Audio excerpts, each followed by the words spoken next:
Paz do Senhor, povo de Deus, tudo bem com vocês? Como vocês estão? Vamos iniciar mais um programa Conectados com Cristo, podcast que te conecta ao Evangelho.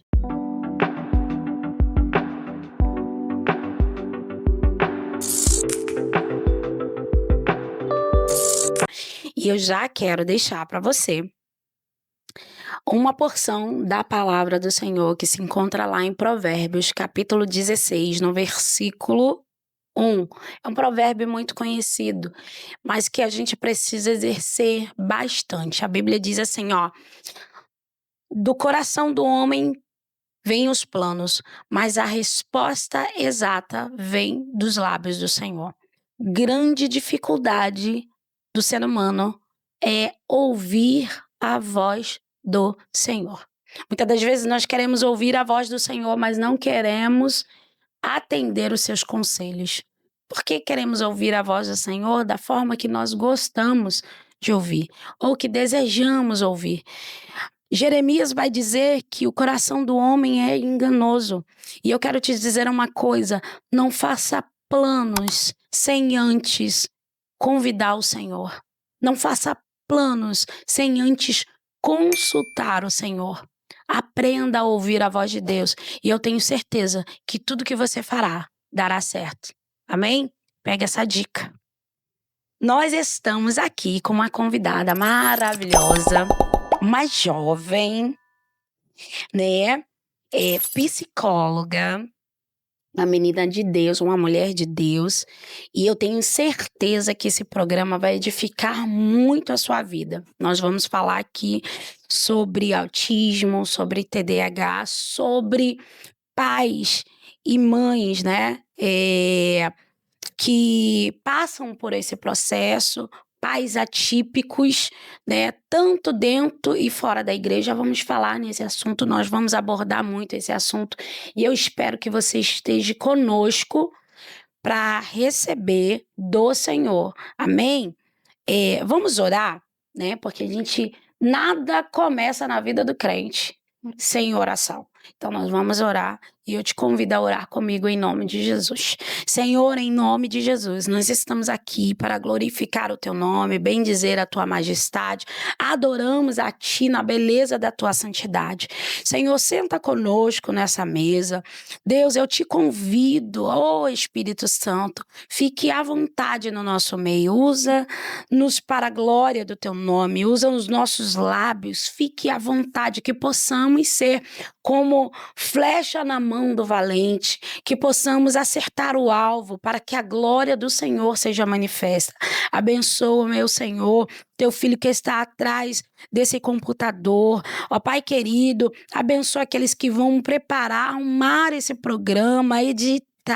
Deus, nos honre para a glória do teu nome, para que vidas sejam alcançadas, que feridas venham ser saradas, Senhor, lacunas venham ser fechadas pelo poder da tua palavra. Assim nós oramos em um nome de Jesus. Amém e amém. Antes de eu entrar para apresentar a nossa convidada, eu sei que você está aí na expectativa, tô meio senhorinha, né? Mas uma senhora chique, né? Porque, né? Agora a missionária usando óculos, aí fica toda hora assim, né? Lembra até o nosso pastor, né? Tem que colocar aqui, né? Pastor põe. Depois ele põe aqui. Tá, é só para descontrair você. Te deixar à vontade nesse programa, ok? E tá entrando agora o nosso patrocinador. Mamãe, vamos lá. Compra Alpha Kids. Você que gosta do Bob, aqui é Alpha Kids. Mamãe, papai, você que quer vestir o seu príncipe, a sua princesa, a sua ovelhinha, com a melhor roupa, com roupa de qualidade, com conforto e o melhor preço do Brasil, vem aqui na Alpha Kids. Nós só vendemos, a loja é só online, entregamos para todo o Brasil e fora dele também. Se você estiver aí lá do outro lado quiser, a gente pode ver um preço bom. para mandar para você, em nome de Jesus, que eu profetizo que tem gente lá fora do Brasil assistindo esse podcast e recebendo em nome do grande. Em nome de Jesus. Então, a loja online é Alpha Kids, underline moda infantil. O nosso Instagram é Alpha Kids, underline moda. O nosso WhatsApp é 21 97478 8443. De novo, 97478 8443. Não perca a oportunidade. Tá chegando Natal, Ano Novo. Vai lá, compre. Por favor, não deixa pra cima da hora, não, que eu sei que você gosta de ficar andando nesse calçadão, um calor, né? Santa Cruz, nome de Jesus. Vai lá, que eu tenho certeza que você vai encontrar as melhores roupas. Vem comigo dando glória. Pega a dica da mês. Amém? Sem mais delongas, nós vamos agora apresentá-la, né? E eu já quero apresentá-la fazendo a nossa pergunta de praxe, que é: quem é Raíssa Carl... Vamos lá. Carlotto. Eu sempre... Vamos de novo, que é para ficar bonito, né? Quem é Raíssa Carlotto? Bom, Raíssa Carlotto, hoje, como psicóloga, eu costumo falar bem em palestras, né, que falam um pouco da minha formação, né, como psicóloga, dos cursos, né, hoje eu estou com 2 especializações em andamento, uma em psicopatologia, que é transtornos mentais, a outra em terapia cognitivo-comportamental, mas antes de todos esses títulos, Raíssa é filha de Deus, serva, e tá à disposição para fazer aquilo que o Senhor ordena, né? E como psicóloga eu tenho visto e vivido que era um chamado, sempre foi um chamado, e que eu tô no centro da vontade de Deus. Glória a Deus, eu quero já externar minha gratidão em você receber o nosso convite, pronta a estar aqui conosco. Nós somos gratos, viu? Sinta-se à vontade, é um prazer recebê-la em nome de Jesus. Eu que agradeço, já tô bem à vontade. Que bom que a gente também tá bem à vontade, a gente fica bem à vontade. Vamos lá, como nasceu o desejo de fazer psicologia? Então, eu já nasci num lar evangélico, num lar cristão, desde sempre.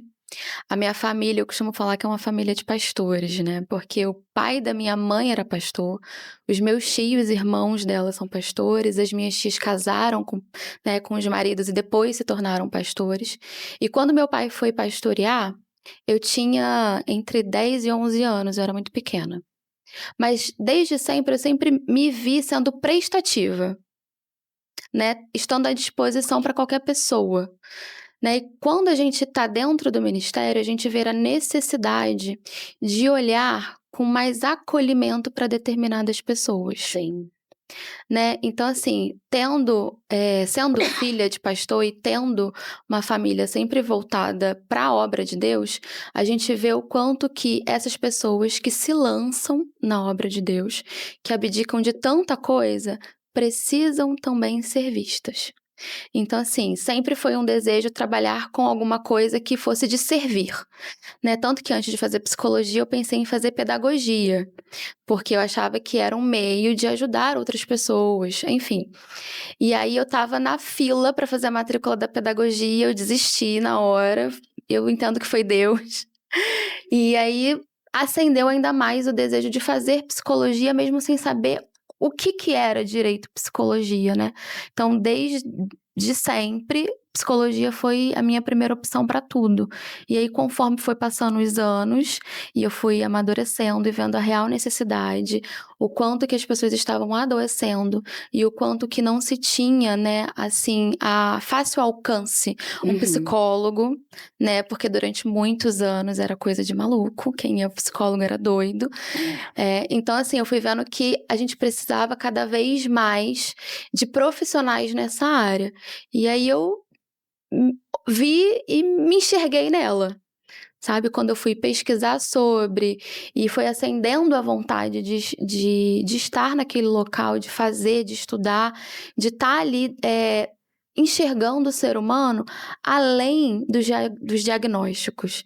E aí eu vi que realmente sempre foi psicologia e qualquer outra área que eu tentasse pensar, eu não me via fazendo aquilo. Né? Porque não é só você gostar, é se ver fazendo aquilo, né? Apesar das partes ruins, porque toda profissão tem uma parte boa e a parte ruim, Sim. né? E apesar das partes ruins, além das partes que a gente julga como chato, como não muito legal, eu me via e me vejo ainda fazendo isso. Você falou que quando você viu o que era psicologia, você se viu nessa profissão. E o que é psicologia? Psicologia, como a palavra já diz, né? Estudo da alma, que vem do psique. Então, quando a gente entende como cristão que somos corpo, alma e espírito, a gente entende que a gente tem que tratar de uma tricotomia, né? Claro que a gente não deixa, eu enquanto cristã, não deixo de lado, de forma alguma, as questões espirituais. Elas existem, mas os transtornos mentais também. E não é demônio, né? São doenças, não são transtornos que precisam ser olhados de perto, que precisam ser vistos, que precisam ser tratados, mas principalmente acolhido. Sim. Porque muitas das pessoas que passam, que têm o transtorno, não é por opção, né? E a gente não tem um olhar muito de acolhimento, apesar da gente falar que evangelho é amor, né? Que é maior desses é o amor, como diz lá em 1 Coríntios 13. Sim. Né? E a gente, às vezes, se perde, porque são tantas demandas que, às vezes, a gente não consegue olhar para o irmão do nosso lado com acolhimento, entendendo que, por mais que não doa em mim, dói nele. Por mais que eu olhe para ele e enxergue assim, nossa, esse problema é nada para mim, mas para ele é grande coisa, e ele está sentindo. Né? Então, quando a gente fala de psicologia, a gente fala de olhar para a pessoa além daquilo sofrimento que ela te traz. Eu costumo muito falar que eu não trato diagnósticos, eu não cuido, né, de diagnósticos, eu cuido de pessoas. Pessoas têm diagnóstico, mas a gente precisa tratar as pessoas, entender o que ela gosta, o que ela é, onde ela mora, o que ela faz, né? Só assim que a gente vai conseguir, de fato, entrar na realidade daquela pessoa e conseguir fazer algo por ela. Sim. Todo transtorno, vamos lá. Existem transtornos que a pessoa nasce com ele e outros que são desencadeados ao longo da vida? Sim. Ó, por exemplo, a gente fala muito sobre ansiedade. Ansiedade é uma emoção comum que todos nós temos. Complexa. Porque as emoções comuns são tristeza, alegria, medo, inveja, e aí vem as mais complexas, que vai desabrochar na nossa vida, né? A depender do nosso contexto, do nosso histórico de vida, que é ansiedade, vergonha, né? E raiva, e aí a gente vai tendo as emoções complexas. Mas todos nós nascemos com ansiedade. É por ansiedade que eu cheguei aqui no horário marcado, é por ansiedade que a gente antecipa ali, se preocupa com compromissos. Sim. É por ansiedade que eu tenho um horário para levantar da cama e eu levanto, né? Então, quer dizer, a ansiedade não está sendo minha inimiga, está sendo minha amiga, me ajudando a cumprir com os meus compromissos. Então, dependendo do contexto, do histórico de um fato, ela pode sim desabrochar, né? Que a gente fala, o senso comum, né? As pessoas falam muito gatilho, né? Né? Tem coisas que são de gatilho, mas a emoção, a ansiedade é uma emoção comum. Agora, quando a gente fala de transtornos do neurodesenvolvimento, que é autismo, TDAH, TOD, enfim, alguns outros, a gente fala de que pessoas que nasceram com aquele transtorno não foi adquirido ao longo do tempo. Podem ser descobertos em qualquer fase da vida. Tanto que hoje o número de adultos, né, sendo diagnosticados assim, é gigantesco. É muito. Tem aqueles que falam que há um excesso de diagnóstico. Sim, há diagnóstico errado. Mas tem muita criança, né, dos anos 80, 90, 2000, que eram para ter sido diagnosticado e que hoje são adultos e adolescentes que estão recebendo esse diagnóstico. Não é que veio agora, sempre teve, só que nunca foi diagnosticado. Sim. Você tem uma especialidade, e qual seria ela? Olha, hoje eu atendo mães atípicas na clínica e eu tenho isso como a minha especialidade. Uhum. Porque, infelizmente, dentro, né, da área da psicologia, e atendendo mães atípicas, eu tive essa percepção, até de fala delas, né? Não é todo psicólogo que está preparado para receber uma demanda de mãe atípica, né? Porque pode falar alguma coisa que, em vez de ajudar, prejudica. Pode ter uma percepção da sua própria maternidade, e assim, mesmo não na intenção, invalida algo da maternidade do outro, né. Então, tendo esse olhar mais próximo, né, das mães atípicas, tem sido, né, a minha área de especialização, a minha área de estudo principal. Você sentando com elas e assim, hoje você estando mais próxima delas e cuidando delas, quais são as maiores dificuldades das mães atípicas? Paloma, as dificuldades são inúmeras.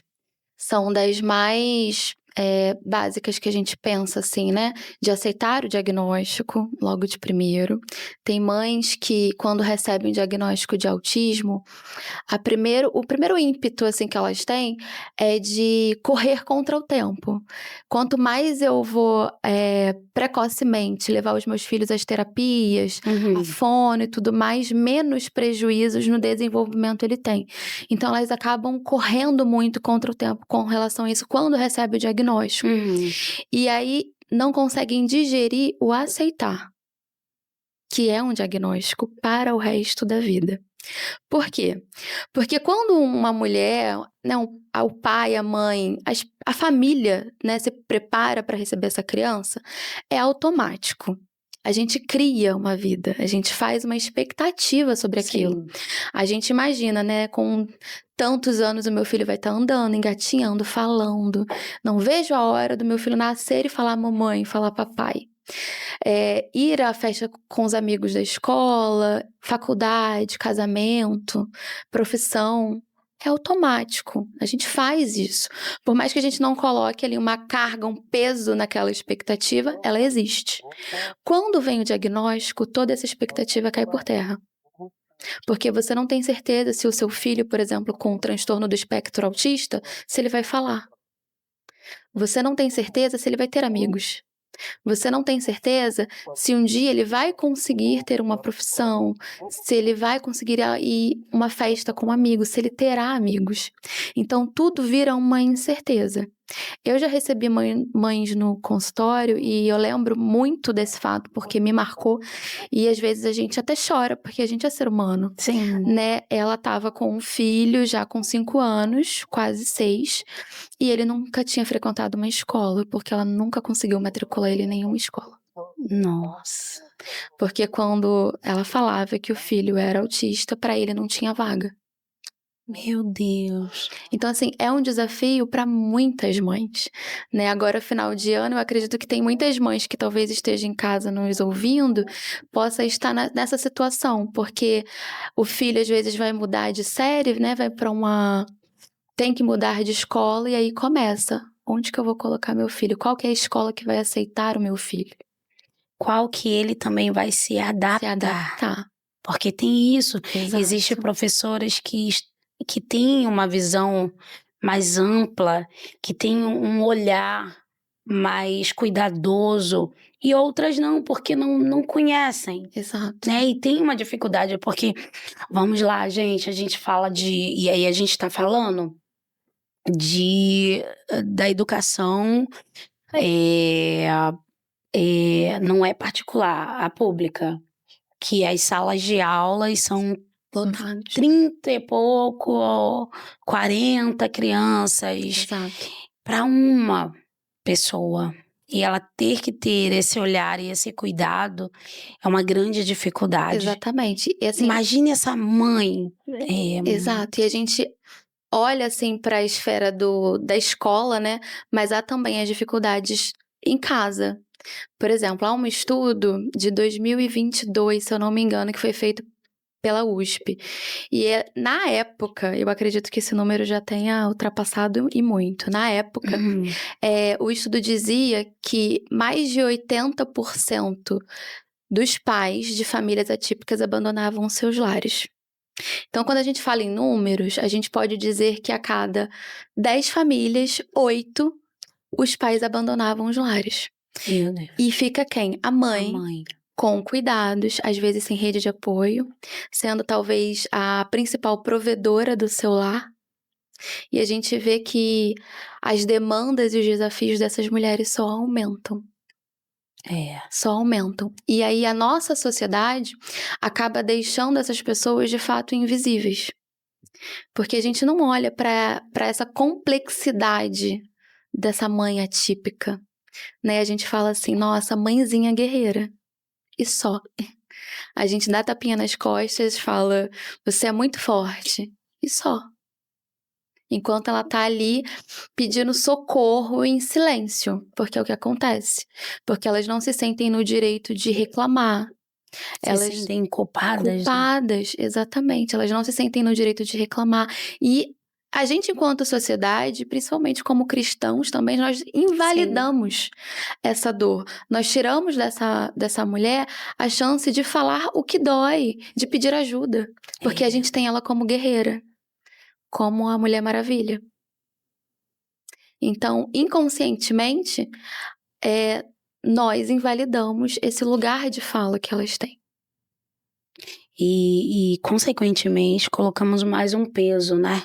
Exatamente. Porque ela precisa ser guerreira. Ela precisa ser guerreira, ela precisa ser constante. Ela não pode chorar, né? Porque ela tem que ser aquele papel da mulher forte, inabalável. E a real é que nenhum ser humano é assim. Nenhum. Ser mãe já é difícil. Muito. Imagine ser mãe atípica. Você precisa sustentar, você precisa estar de pé, você precisa lutar para dar voz ao seu filho. Sim, e muitas das vezes lutar por direitos básicos, porque as políticas públicas são falhas. Sim. Então é lutar o tempo todo, para tudo. Né? Às vezes uma matrícula escolar parece ser tão simples, né? Mas é uma luta. É uma luta. É uma luta. E que às vezes muitas mães estão perdendo essa luta, né? Essa batalha. Mas em nome de Jesus nós declaramos que o Senhor fará coisas grandes. Quantas mulheres atípicas você atende? Cristãs? Poucas. No início de janeiro e março, eu fiz 2 grupos terapêuticos e quero voltar com eles agora para 2026, porque eu acho que quando a gente está em comunidade, a gente vê que não é só eu que penso, não é só eu que passo, outras mulheres também estão ali e a gente acaba tendo ali uma corrente muito forte, né? E dos 2 grupos terapêuticos tinham mães atípicas, cristãs, né? E eu lembro que na época foi de muito proveito para todas, né? Porque foi um grupo terapêutico temático voltado ali para a autoestima feminina, onde a gente resgata a autoestima de mulheres. As mulheres aprendem o que sentem, como sentem, por que reagem, porque de fato o nosso modelo cognitivo, que a gente chama na terapia cognitivo-comportamental, primeiro aconteceu um fato, né? Eu tenho uma reação, um pensamento sobre aquilo, o meu pensamento desencadeia uma emoção e então eu reajo, então eu me comporto, né? O que a gente vê ao contrário, é a situação e o comportamento. Mas a situação me leva a um pensamento que está ligado à minha crença, aquilo que eu acredito sobre mim. Por isso que eu sempre falo, não acredite em tudo que você pensa, porque está ligado à sua crença, e às vezes a crença que você tem é de desvalor, de desamor, de desamparo, e vai prejudicar seus pensamentos, suas emoções e relacionamentos. Então, dentro desse grupo terapêutico, eu vi a importância de falar cada vez mais dentro das igrejas sobre psicologia, saúde mental e principalmente sobre maternidade atípica, sobre as famílias atípicas, porque elas são de fato invisíveis. A gente não pensa, por exemplo, na construção de templos, a gente às vezes não pensa na acessibilidade. Porque quando a gente fala sobre pessoas atípicas, claro que acende logo autismo, TDAH, mas tem deficientes físicos, Sim. né? Tem aquelas crianças que têm paralisia cerebral, né? Que precisam ali de um certo suporte, uma certa acessibilidade. Então a gente vê que esse grupo acaba sendo invisível, não só na sociedade, de um modo comum, mas também nas igrejas, né? E a minha ideia com o livro, com o tema, é de fato cada vez mais falar sobre isso, dar visibilidade. Tornar algo visível, é de fato colocar um holofote sobre esse grupo, que muitas das vezes não é falado, não é visto. E aí, quando elas, dentro do grupo terapêutico, conseguem enxergar a importância de cuidar da saúde mental, aí tem algumas que me mandam mensagem até hoje: Raíssa, eu preciso voltar, quando é que tem o próximo grupo? Mas ainda é uma parcela bem pequena. Bem pequena. De mulheres que falam assim, eu mulheres preciso tratar isso Sim, aqui. e de mulheres cristãs principalmente. Porque eu entendo, Paloma, que o inimigo, ele acha brechas Sim. para atuar. Só que existem coisas que precisam ser tratadas. Durante É. muitos anos na igreja, tudo era muito demonizado, né? E o inimigo foi encontrando brechas nisso tudo. Mas os transtornos, eles precisam ser tratados. Se eu tenho algum problema com a minha autoestima, com o meu desempenho profissional, escolar, eu tenho um meio, sabe, instituído por Deus, que deu inteligência, que deu sabedoria, que a pessoa foi lá, se dedicou. Eu tenho pessoas a quem recorrer, sabe? Porque às vezes a gente entra numa de oração sempre, mas ação também. Ação também. Então a gente precisa identificar quando a gente precisa de ajuda, e de uma ajuda especializada naquilo. Sim. Ainda é muito pouco falado dentro das igrejas. Por isso que a parcela de cristãos que procuram atendimento psicológico ainda é muito pequena. A Bíblia diz que a fé sem obras, ela é morta. Se eu creio que eu tenho certeza que eu sou criado corpo, alma e espírito, e eu creio que o meu corpo, né, é o templo do Espírito Santo e ele precisa estar bem. Quando fala de corpo, fala de mente, né? Do emocional, porque também tem mulheres que não se cuidam, não vão no médico, não se consultam. Exato. E querem, né, estar bem. E tudo atribui, não, se eu tiver mal espiritualmente, vai tudo mal. Não, mas é um conjunto. Eu preciso cuidar de todas as áreas. Exato. Para que eu esteja bem em todos os sentidos. Né? E você falou algo que é muito importante sobre autoestima. Quantas mães que entram dentro do seu consultório que não são mais mulheres? Muitas. Todas, na verdade. Todas. Tanto que elas entram, elas falam muito dos filhos, né? E eu costumo até enfatizar isso por onde eu vou, porque eu não atendo crianças, nem adolescentes. Eu atendo exclusivamente adultos, né? Então, eu sempre, no primeiro contato, na primeira sessão, eu deixo elas falarem à vontade, porque elas têm essa necessidade de falar. Mas eu gosto também de enfatizar que é o espaço delas, para elas falarem aquilo que elas quiserem falar. Porque às vezes elas falam tanto dos papéis que desempenham, como mãe, profissional, esposa, filha, tia, e dá suporte para a vizinha, aí faz as coisas na igreja. Falam tanto dos papéis que desempenham que esquecem de quem elas são. E aí eu sempre pergunto: se apresente. Sempre falo, se apresente. Me diz quem você é, sem me dizer o que você faz. Nossa, ali eu sei que eu peguei todo mundo. Porque elas ficam pensando, como que eu vou dizer quem eu sou sem dizer o que eu faço?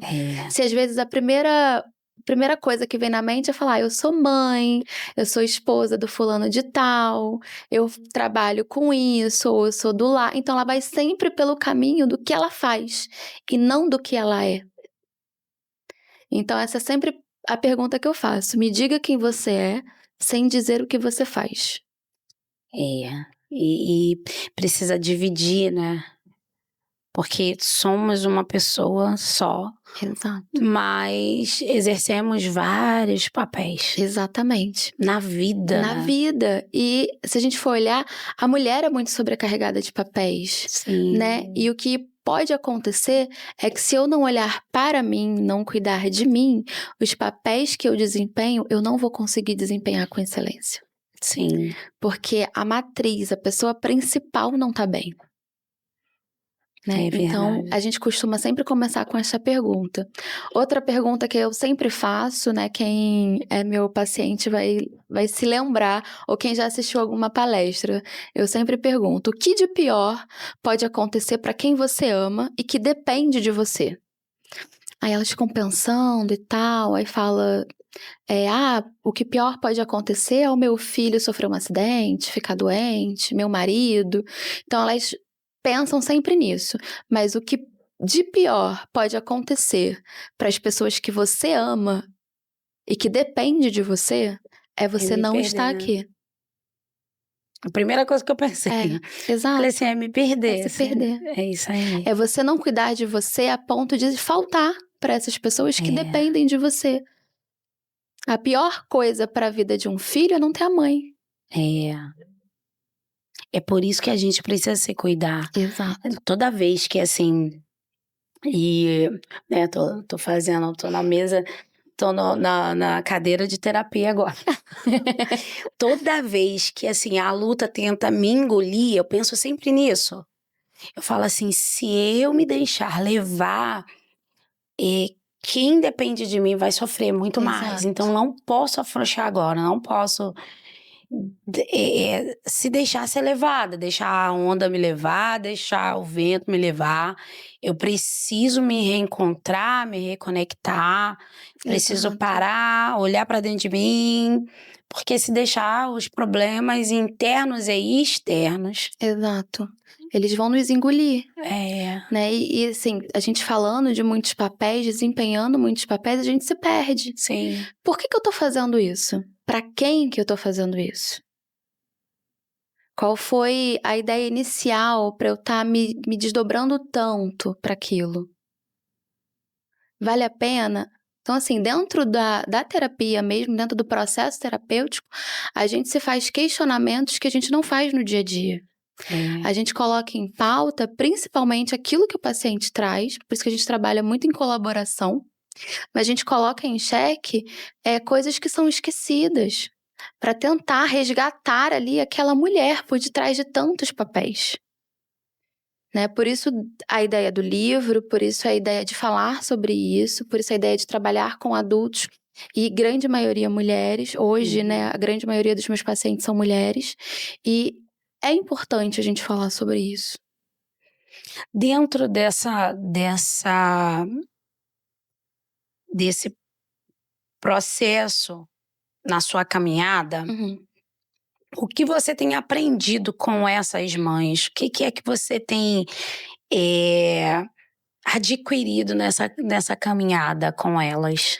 Olha, Paloma, eu tenho adquirido muita coisa, mas eu acho que uma das principais, assim, entre tantas, é ter um olhar empático. É a primeira coisa, é ter um olhar empático para a pessoa que está na minha frente.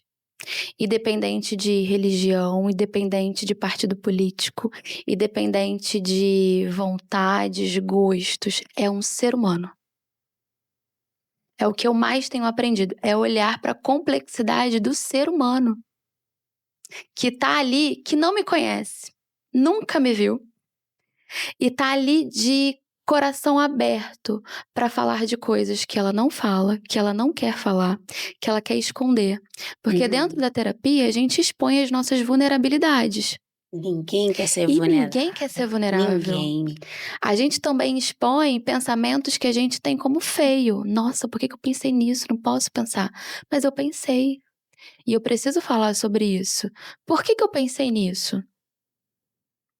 Né? Então, assim, de fato ser empático, acolher e ter em mente que é um ser humano. Sim. Sabe que por detrás de toda a carga de exaustão, existe um ser humano.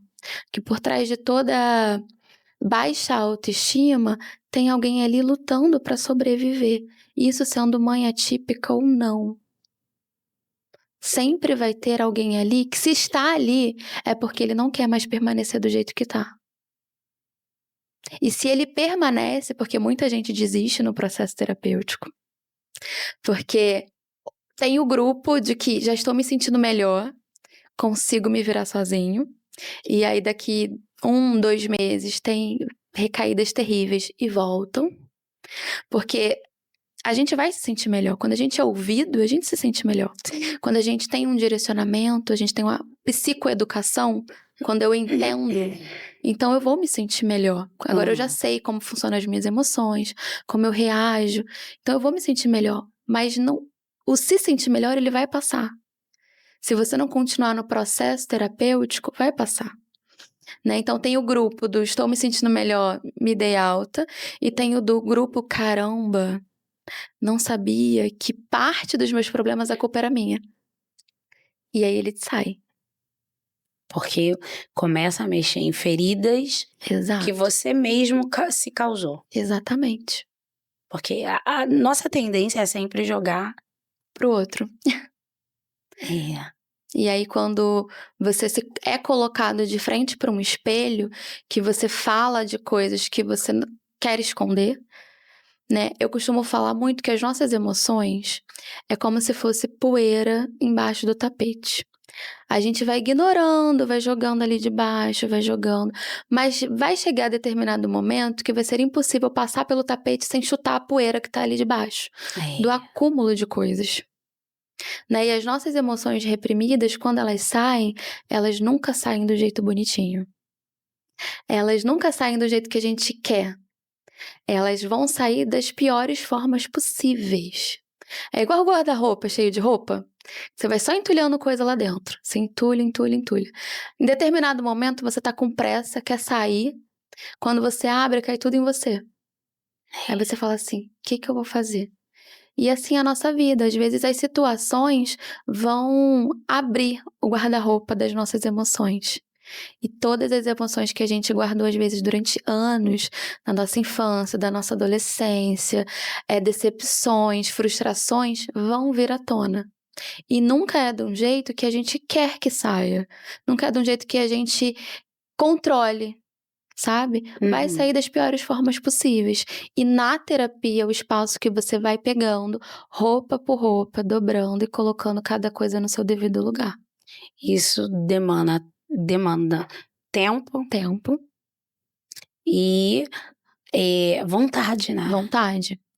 São duas coisas que é essencial. Exatamente. É você saber que não vai ser de uma hora para outra que você será curada, né? Que você vai mudar o seu pensamento, suas atitudes. Sim. E você precisa entender que você precisa se esforçar, porque não adianta sentar, ouvir e não tentar praticar. Exato. Porque preciso primeiro tentar para poder... Exatamente. Precisa você entender que, primeiro, precisa daquilo. Aquilo precisa fazer sentido para você. Né? Tanto que, em determinado tempo, eu faço uma sessão com os pacientes de ganhos. Eu falo que é a sessão de ganhos, que a gente vê o quanto que nós já andamos. Tem um plano terapêutico, né, mediante a sua demanda. A gente traça ali os seus objetivos e tem um plano. E aí, de tempos em tempos, a gente vai fazendo a análise do quanto que nós já andamos. E eu acho muito bacana, porque geralmente antes dessa sessão, os pacientes já falam assim, olha, aconteceu tal coisa, lembrei de você. Aí eu vi que eu não tô mais agindo como eu agia antes. Eu consegui pensar, eu consegui dar uma outra resposta, eu consegui segurar ali a minha emoção, porque não é a emoção que tem que controlar você, é você que controla ela. Então, a gente vai vendo que tem progresso.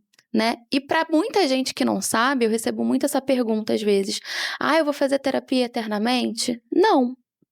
Terapia tem início, meio e fim. Né? Agora, em dezembro, eu tenho alguns pacientes para dar alta.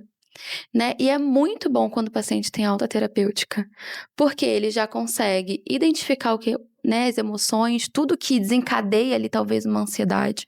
Ele consegue controlar isso e ele vai seguir vida normal. Ah, Raíssa, mas eu nunca mais vou voltar para terapia? Não pode.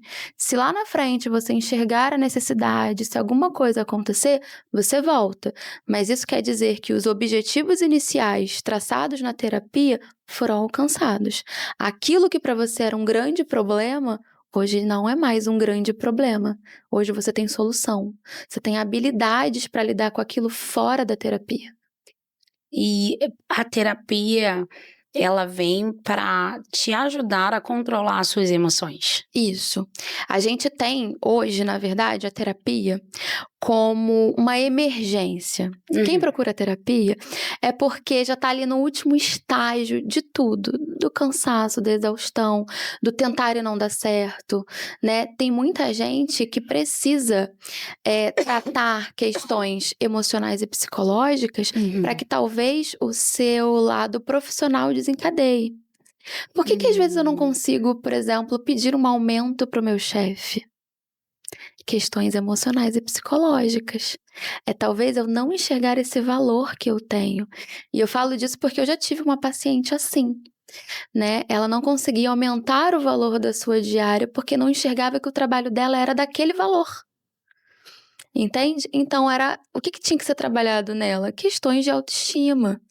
Ela precisava se enxergar merecedora daquele salário. Né? Enquanto ela não enxergava, ela aceitava o mínimo do mínimo. Nossa. Né? Então a gente vai ver o quanto que a gente precisa tratar de questões emocionais para que outras áreas da nossa vida vá bem. Para que a gente consiga atingir certos objetivos. Então, assim, dentro da terapia, a gente consegue entender quais são as minhas emoções, como eu reajo, o que me aconteceu e como eu lido com o que aconteceu. Porque questões do passado, eu não consigo mudar o que passou. O passado tá lá, mas eu consigo lidar com ele de uma forma diferente. É trazer cura para o meu passado. É entender que eu fiz talvez o melhor que eu podia dentro das condições que eu tinha. Porque algumas escolhas do nosso passado vão ali persistir e a gente vai continuar remoendo aquilo ali pro resto da vida. E isso não vai mudar. Não muda. Sozinho, sem a ajuda profissional, não vai mudar. Porque a gente consegue aceitar muito, Paloma, o erro do outro. O meu próprio eu não consigo. Eu sou muito autocrítico. O ser humano é muito autocrítico. Então, todo mundo pode errar, menos eu. Então, lá no passado, eu poderia ter feito uma escolha diferente de vida, né? Uma escolha diferente de profissão, com relação à família. Mas é entender que lá atrás eu fiz o melhor que eu podia dentro das condições que eu tinha. Porque hoje é muito fácil olhar para o meu passado com a mente que eu tenho hoje, com a experiência que eu tenho hoje, com tudo, toda a bagagem que eu tenho hoje e falar, nossa, eu podia ter feito diferente. Podia, mas lá atrás você fez o melhor que você podia dentro das condições que você tinha. Sim. Falando de pessoas e de atitudes, o que você diz para aquelas pessoas que são dependente emocional de outras pessoas que só conseguem se enxergar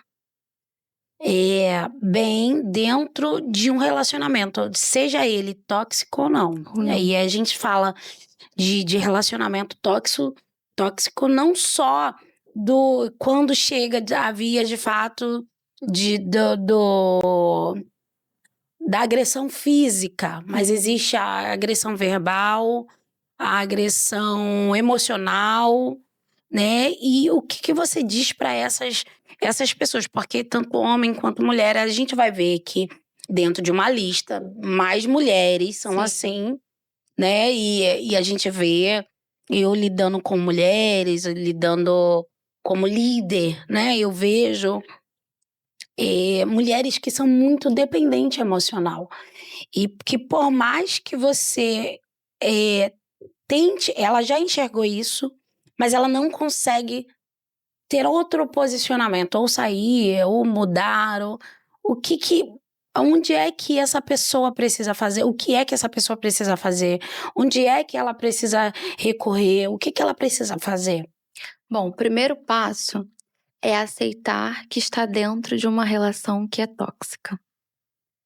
Porque, para muitos casos, as mulheres, enfim, o homem não aceita que tá. Uhum, Então, ele enxerga o comportamento do outro como normal. uhum, E ele começa a internalizar a culpa para si. Não, ele reagiu dessa forma, poxa, mas eu também fiz isso. uhum. Não, ele me bateu porque eu deixei ele nervoso. Ele gritou comigo porque eu falei uma besteira. Então começa a ter esse comportamento tóxico como algo normal e eu coloco culpa pra mim. Eu que sou a pessoa horrível da relação e ele que tá tentando me ajudar e na verdade ele está só reagindo àquilo que eu tenho de negativo. E aí a gente começa a entender o quanto identidade, autoestima, autoconfiança precisam ser falados.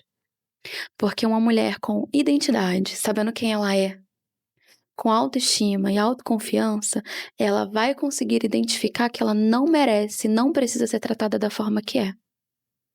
Por mais que ame, por mais que goste. Primeiro eu preciso identificar que eu estou num relacionamento assim e que eu preciso fazer algo sobre isso. E às vezes o algo que eu preciso fazer sobre isso é olhar primeiro para mim. Porque quando eu olho para mim, eu consigo enxergar o que eu quero, o que eu não quero, aquilo que eu aceito, aquilo que eu jamais aceito. Esse é o primeiro passo. O segundo, encontrar ajuda psicológica para isso, porque não é fácil.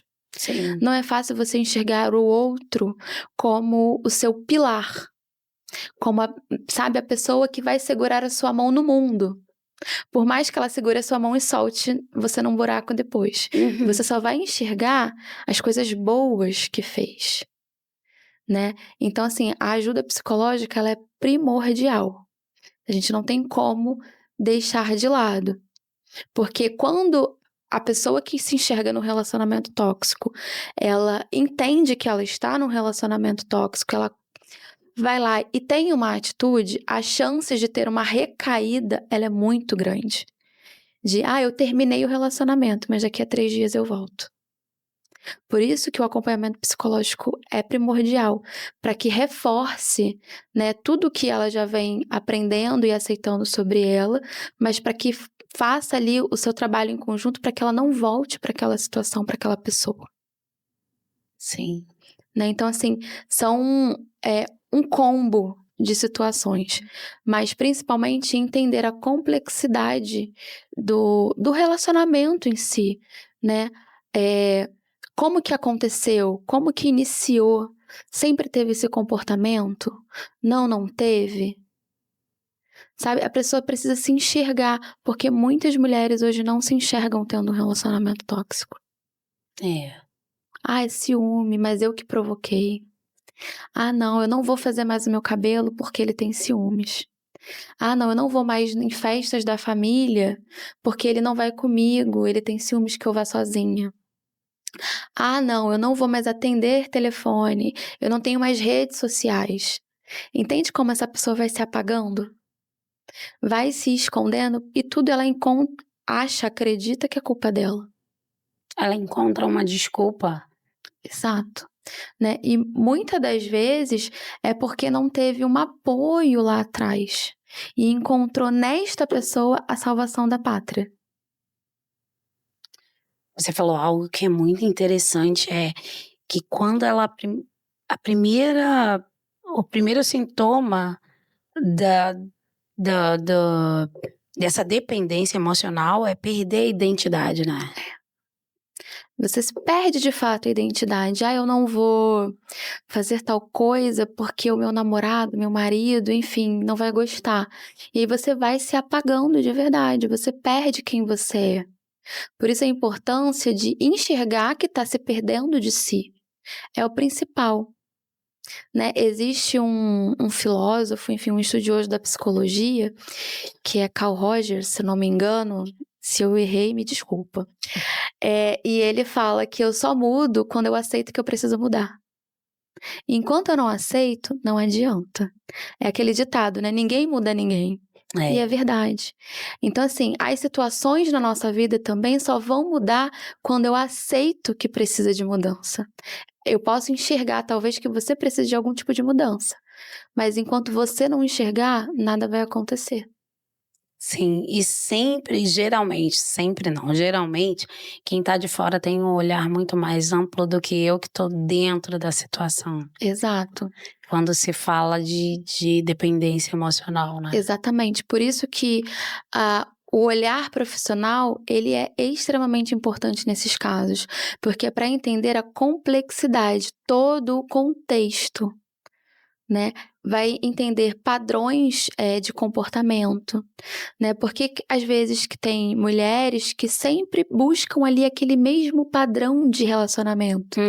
Tem um porquê, né? Talvez esteja ligada à paternidade dela, né? Alguma história lá atrás que criou esse padrão, essa repetição de sempre procurar relacionamentos com aquele padrãozinho de comportamento. Por isso que o olhar amplo do profissional é importante, porque às vezes a gente está fazendo ali as escolhas e não está se dando conta de que está escolhendo sempre o mesmo padrão. E aí a gente fala assim, nossa, meu cupido, né, sempre me leva para as mesmas questões. Eu tenho o dedo podre, sempre escolho igual, porque o padrão de comportamento que você está escolhendo é sempre o mesmo. E existe também até em amizades, né? Sim, muito. Pessoas que se anulam por causa de outras. Exatamente. Que se deixam ser manipuladas. Não vou fazer isso aqui não, porque fulana vai ficar triste. Eu não vou, só vou ir pra tal lugar se a fulana for, se fulana não for. Exatamente. É um tipo de relacionamento tóxico também, né? A gente fala muito de relacionamento tóxico como Homem amoroso, e mulher, né? E tal. Não, mas amizade, sim, tem muitas amizades tóxicas. Né? Tipo assim, eu só vou te tratar bem se você fizer, assim, dançar conforme a minha música. Né? E manipula também. Consegue manipular. Consegue manipular. Então, a gente precisa entender. Tudo parte do princípio do entender quem eu sou. Né? E para as mulheres cristãs é quem eu sou em Cristo. Porque nenhuma amizade pode tirar do centro da vontade de Deus. E às vezes as mulheres se anulam, né? Porque a minha amiga que é assim, assado, não vai gostar.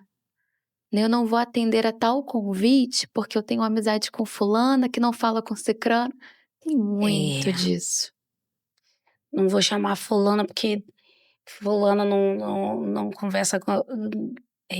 Exatamente. Então, assim, são pequenos comportamentos que vão dizendo ali quem que é o submisso dentro da amizade e quem que é o manipulador. Sim. E precisa olhar. Precisa. Sabe? Porque às vezes você tá segurando pessoas que você deveria deixar ir. Exatamente. A pior coisa é ficar agarrado em pessoas que não querem você. Não tem o mesmo sentimento que você tem. Não tem a mesma atitude. Exato. Vê você como alguém que pode... Um trampolim. Exato. Pode... Eu gosto da utilidade que você tem, mas eu não gosto de você.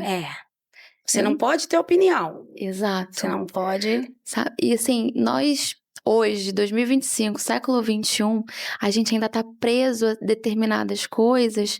Chega a ser, assim, absurdo, sabe? Absurdo que alguém queira manipular o outro e consiga, né? Com tanta informação, com tanta coisa. Mas sim, existe.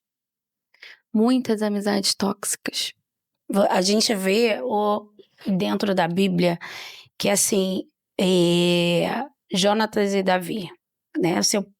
O pai de Jonatas perseguia Davi, mas Jonatas, ele tem uma identidade. Ele fala, peraí, não vou ser manipulado pelo meu pai. Primeiro que ele tá errado.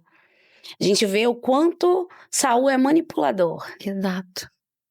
Você só é bom pra mim enquanto você estiver debaixo e eu estiver por cima. Exato. Agora, se você sobressair, não vale andar comigo. Porque Davi era bom enquanto estava expulsando o demônio, Davi era bom enquanto estava matando gigantes. Começou a crescer. E existe isso também. Pessoas que só é sua amiga enquanto você ministerialmente ou está ao lado dele ou abaixo. Você cresceu, nem te dá mais a paz. Não. E ainda tem olha, Tópico sensível. tópico sensível. Ainda diz assim, não, porque fulano que mudou. Mentira! Seu hipócrita. É porque você não suporta que aquele, né, que Davi cresceu, que Deus tem algo. Porque que é amigo vai celebrar. Vai celebrar. E tem aquele que sabe da sua capacidade, que sabe aonde Deus pode te levar e quer atrapalhar. Deixa ele aqui do meu lado, que do meu lado eu conduzo ele. É isso aí. Nossa, e é triste. É triste. É triste. E a gente vê, Paloma, dentre tantas essas situações, o quanto que a gente precisa cuidar da nossa mente. Porque uma mente doente jamais vai conseguir ter esse discernimento. Não, fulano é tão... Não, é boa. Não, é o jeitinho dele. Não, é o jeitinho dela. E isso também tem pastores assim lá. Sim. Tóxicos. Tem. Você Muitos. só presta enquanto você tá trabalhando para ele, não é pro reino, não. Servindo a ele, né? Servindo a ele. E a gente precisa identificar. Entenda bem, a gente não tá querendo trazer guerra aqui dentro da tua igreja, não. Mas nós queremos abrir os seus olhos espirituais. Se não te faz crescer, a Bíblia diz isso. Se o lugar, o próprio Jesus fala, se no lugar que você está, não te receberam, bata a poeira e vai embora. Se não te receberam da forma que Deus te chamou, se não entenderam o seu chamado, meu irmão, para de ficar sofrendo.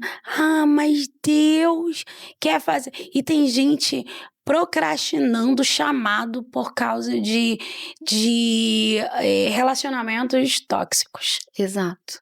E se deixando levar, né? É isso aí. Se deixando levar. Então, assim, precisamos, eu digo que é até urgente, falarmos sobre saúde mental dentro das igrejas. Sim. Para você entender a complexidade de tudo que a gente falou aqui. Sim. Né? A gente falou sobre pessoas atípicas, maternidades, pais, e olha para onde que a nossa conversa, né, o nosso papo foi fluindo, pra gente entender a complexidade da mente humana. Do quanto que, se eu não estiver bem emocionalmente, psicologicamente, muitas coisas na minha vida vão desandar, que dirá tudo. Verdade. Assim, tem coisas que... E o inimigo, ele sabe disso. Sim. Então, tem coisas que vão acontecer para te deixar prostrado, para fazer você ter uma mente conturbada, confusa. Porque quem tem a mente sã, esclarecida, reage. Tem ação. Agora, quem tá ali meio confuso, preso a determinados padrões, a determinadas coisas, não vai conseguir avançar. Sobre pessoas que têm medo de posicionamento, se posicionar, existe algo dentro dela, né? Existe. A terapia, que é a minha abordagem, né? Terapia cognitivo-comportamental, ela trabalha com 4 crenças principais: desamor, desvalor e desamparo. São 3, perdão. Desamor, desvalor e desamparo. Então, quando eu falei lá no início da nossa conversa que o nosso pensamento está ligado à nossa crença com relação a isso. Desamor, desvalor e desamparo. Então, a pessoa que não acredita, né, no potencial dela, que fica ali procrastinando talvez o seu chamado e tal, talvez ela tenha uma crença de desvalor. Ela não acredita que ela merece, que ela pode conquistar, que Deus quer fazer com ela, né? Então, assim, a gente pode, falando assim bem por cima, né? Bem genericamente, na verdade. Então, precisa identificar, mas existe. E a gente vê o quanto que essa crença de desvalor, de eu não tenho valor para isso, eu não mereço isso nunca vai acontecer comigo, atrapalha a vida da pessoa. Por exemplo, quem tem uma Uma crença de desamparo, por exemplo, a gente falando de relacionamento tóxico, agora eu lembrei. Quem tem uma crença de desamparo, ela vai sempre estar se obrigando a estar em relacionamentos, em amizades que não a levam a nada, porque ela tem medo do abandono, De estar só. de estar só. Existem pessoas que precisam estar no meio, e para estar no meio ela se submete a determinadas isso aí. coisas, porque ela tem medo do desamparo. E aí, de novo, dentro da terapia a gente consegue identificar o porquê desse desamparo, de onde que veio essa crença, que são coisas que a gente não percebe, mas existe. Que aí que a gente faz, assim, para não doer tanto, aí a gente esconde ali Exatamente. e acaba machucando muito mais Muito mais. do que se tratar, né? Exatamente. Os prejuízos são maiores. E assim, são prejuízos a longo prazo. Tem coisas que você não vai sentir agora. Tem coisas que você vai sentir lá na frente. As pessoas... E fala sobre aceitação. Existem pessoas que não se aceitam, e para ser aceita por outras pessoas, para serem aceitas, né? Eu falei pessoas, então vamos lá. Um vocabulário direito. Pessoas que não se aceitam, e para serem aceitas, elas deixam de se posicionar, de se revelar. Ela dança conforme a música, trazendo pro ditado popular, uma linguagem popular. Ela dança conforme a música para ser aceita no círculo que ela está, Sim. no meio. Sim, ela invalida, na verdade, quem ela é para se enxergar do jeito que as pessoas a enxergam. Por exemplo, quem tem a crença de desamparo, já que a gente pegou esse gancho, ela estar num relacionamento, numa amizade, num ciclo ali de amizades, em que aquelas pessoas são muito importantes para elas, afinal ela não quer ser desamparada por elas. Então, se alguém chegar, por exemplo, vou usar você como exemplo. Pode usar. Ela vai chegar e falar assim: nossa, Paloma, que vestido feio, não combinou com você, não te favoreceu. Ela toma aquilo como verdade absoluta, e por mais que ela goste, jamais ela vai usar preto. Porque ela acredita muito mais na validação externa do que na validação dela mesma. Entendi. Entende? Porque o que o outro fala tem um peso muito maior.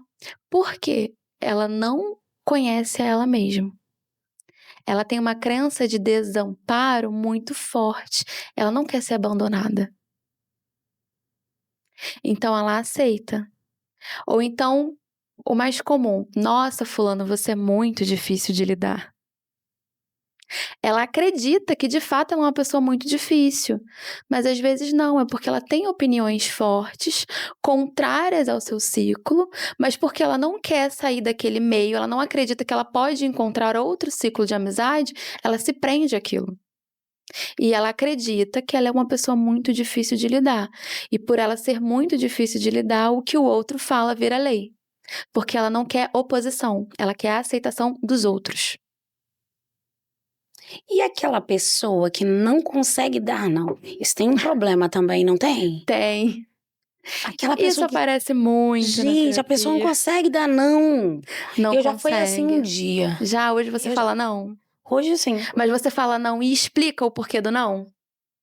E explico. Eu acho que tem problema também, né? Eu já senti que eu tenho problema. Às vezes é assim, como líder, tipo, assim... Não, vamos lá. Tem dias que... Uma visita. Eu no meu divã. Uma visita no lar e tal. Mas aqui, aí eu faço a minha agenda e tal. Mas existe um final de semana, porque eu faço visita nos lares, no sábado pela manhã, né? Aí eu faço uma agenda. Mas existe um final de semana que eu tiro pra mim.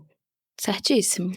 Tipo, eu tinha dia de semana que eu fazia, mas aí eu comecei a sentir a necessidade de cuidar de mim.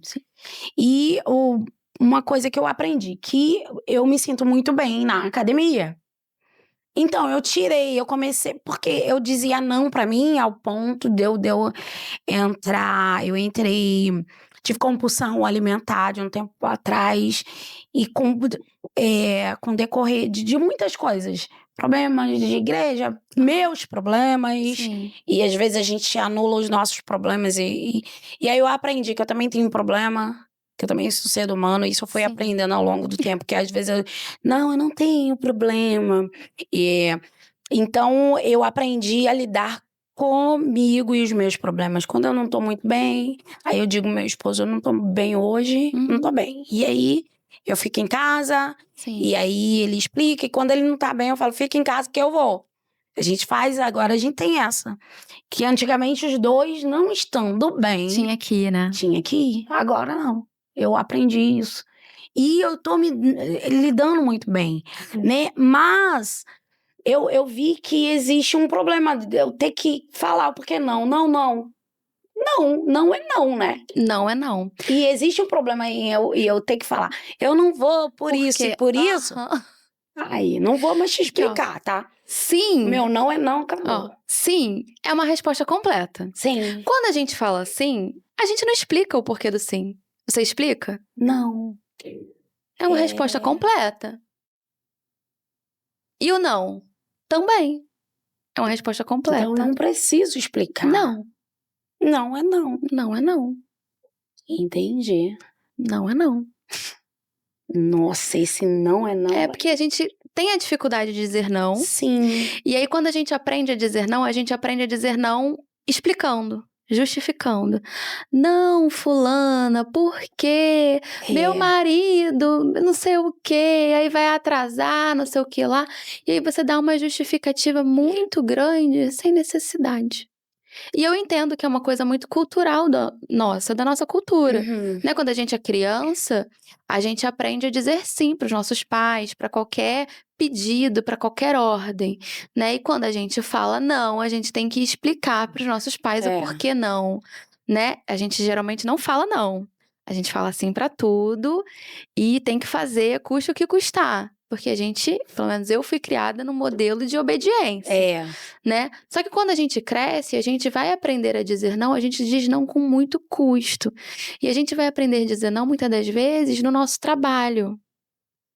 Porque se eu fui uma criança, uma adolescente que eu disse sim pra tudo, o meu chefe vai me sobrecarregar porque eu tô dizendo sim pra tudo. E aí chega em determinado momento em que eu vou falar, não, eu preciso dizer não.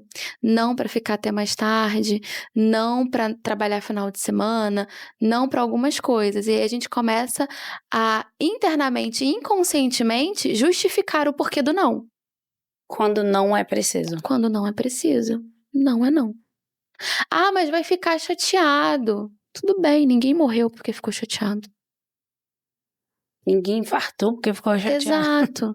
Agora, você pode infartar se acumular funções. Sim. Se dizer sim pra tudo.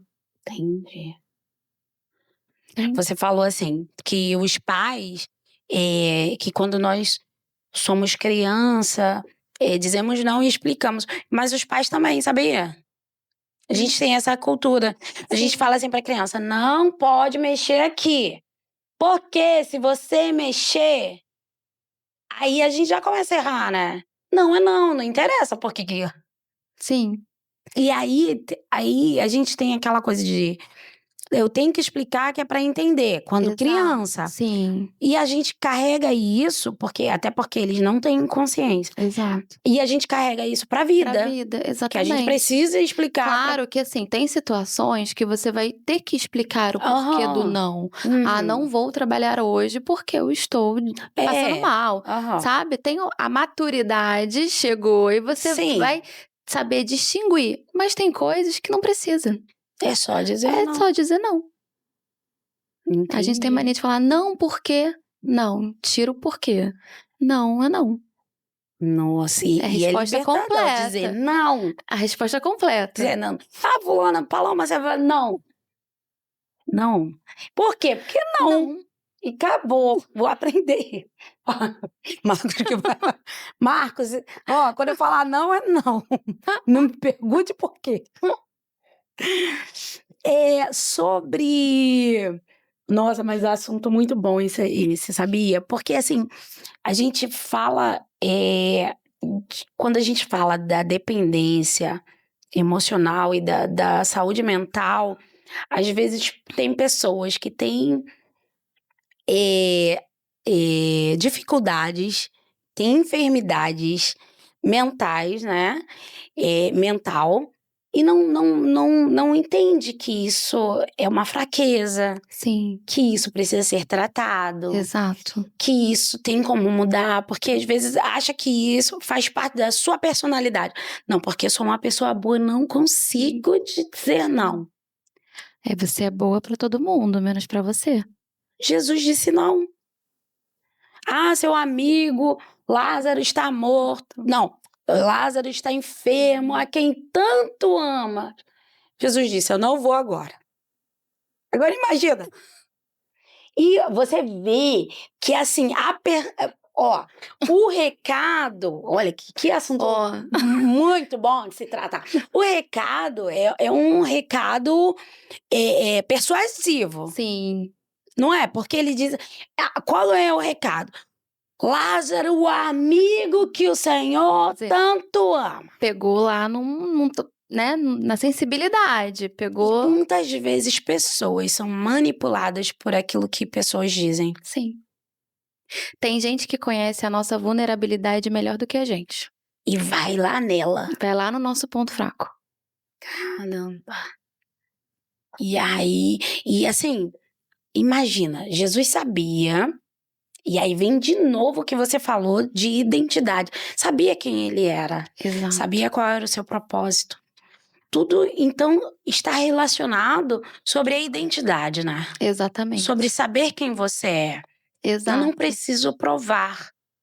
É isso. Eu não preciso provar. Agora, se eu não sei quem eu sou, da forma que as pessoas me rotularem, eu vou acreditar. E não necessariamente é verdade. Eu vou sempre Por que querer... muitos cristãos se sentem muito ofendidos com determinadas palavras? Porque eles não sabem quem eles são. Porque se eu não me encaixo dentro daquela crítica, ok, eu passo. Agora, se eu fico na dúvida, eu quero debater, eu quero saber o porquê. Fico mal. Porque tem gente que não debate, mas fica remoendo. Fica remoendo aquilo ali e vira uma raiz de amargura. Vira. Que dá brecha para outras tantas coisas que a gente vai carregando ao longo da nossa vida. E assim, se a gente não tiver... Quantas vezes eu parei para ouvir ou ver, né, até atitudes de pessoas que me diziam que que eu era assim, e aquilo ficava, Senhor, será que eu sou assim mesmo? Senhor, e quando eu comecei a olhar para mim, me conhecerem, saber quem eu sou, eu comecei a vencer a mim mesmo. Isso eu aprendi muito com o processo que eu passei com a Vitória, de depressão, e eu fui conhecendo ela e me conhecendo. Foi assim, uma via de mão dupla, em que até eu descobri questões dentro de mim que eu não tinha noção. Sim. Porque às vezes a gente passa por cima, né? Exato, a gente vai deixando de lado e não observa. E é muito importante parar e... Muito. As pausas são necessárias. Sim. Porque são nas pausas que a gente consegue observar. Né? Tem gente que fala assim, eu sou muito observador, mas às vezes observa muito o comportamento do outro. Começa a observar o seu comportamento, seus pensamentos. Né? Que esse é o grande segredo, né? Exatamente. Observar-se em Coríntios, né? Que fala assim, não da ceia. O texto da ceia que fala assim, examine-se, pois, o homem a si mesmo. E isso é fundamental. Olha o que a Bíblia diz. E é forte. Examine-se o homem a si mesmo. Isso fala em todos os sentidos. Sim. todos os aspectos. Aspectos. Exato. Porque a gente está falando aqui sobre se examinar, sobre se conhecer, sobre se entender. E a Bíblia é muito clara em nos revelar isso. Eu preciso me conhecer, né? Quando eu me conheço, eu conheço a Deus. Quando eu conheço a Deus, eu me conheço. Exato. O próprio Jesus vai falar, se tiverdes em mim, eu... Em vós. E isso é muito profundo, né? É Sobre verdade. olhar para dentro de si, olhar para... Gente, olha para dentro de você, vê. Não esteja em lugares que não querem você, né? Que não fazem questão de você estar, não esteja em amizades, em ciclos. Sim. Porque às vezes as pessoas estão em lugares que tá ali, quando ela sai... Exatamente. Eu gosto muito de falar de observe os seus desconfortos. Porque tem coisas que a gente de fato vai deixar passar. Uhum. Fulano tava num dia mal, Uhum. né? Então a gente deixa passar. Mas observa o seu próprio desconforto. Se não tá confortável pra você, é porque alguma coisa tem de errado. E tem situações da vida que a gente não vai ter explicação. Mas a gente precisa agir. Não quero mais participar deste ciclo. Eu quero hoje romper com certos padrões de repetições na minha vida. A gente precisa agir. A gente precisa agir. Porque às vezes a gente fala muito e age pouco.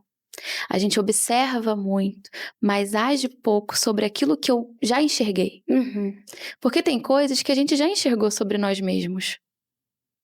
O agir é o mais difícil. É tomar a decisão. Que é difícil. Que é difícil, mas é necessário. É necessário. Porque senão você vira ano e ano, né?